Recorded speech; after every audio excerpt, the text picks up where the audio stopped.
Gary, your connection with Poland are very strong. What's your first memory when you came to Poland?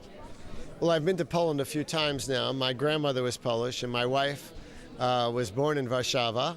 And Poland has changed dramatically in the time I've been coming from a post-communist, sleepy, relatively monocolored town to a growing urban mecca, the center of Eastern Europe, and with a faster growth rate than most of the world. So it's Poland has had a very good 25 years compared to any other country I can think of in terms of its economic expansion and growth and the sense that the population is moving forward. What's the future of consumer electronic? It will be bigger, smaller, we are going to miniaturization, something different? Consumer electronics is like Poland itself. It has a very bright future. It is an area where the miniaturization and it's becoming inexpensive for some of the building blocks, the sensing devices, the micro-electromechanical systems, the MEMS as they're called. Every smartphone has within it accelerometers, it has sensing devices of different types, and there are newer and newer ones being created. And because there's over 1 billion smartphones around the world, those devices have gotten very, very inexpensive. And that has allowed creativity of all types. So anyone in the world with a great idea can put these different devices together and create new technology.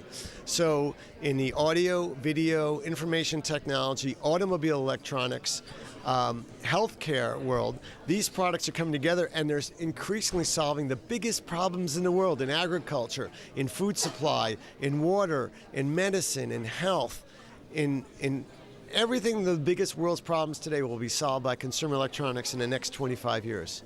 Have you got the smartwatch? I have different types of watches, and including the devices which measure my health. So there are new categories that are growing quickly. Some will work, some will not, but it's up to the consumer what works. You're the author of the book about restoring of American dream. How electronic can help Poland to make a dream? Well, the American dream is something that is in the United States means that you live a life so that your children will have a better life. And that means you sacrifice, you educate, and you innovate. And the sacrificing, boy, the Polish people are even better than the American people, the resiliency of the Polish people. The education, Poland has a very, very high education rate, of the highest, I think, of the developed world. And then innovation, and you have to have an innovative culture. Innovation requires investment, risk-taking, reward. It requires creativity. It requires a culture of dlaczego or dlaczego nie, why or why not. Why is it that things are done? And at the school level, so you should always push back and encourage people to think new ideas, and that's what it takes. What's the feeling to be one of the fathers of HD standard?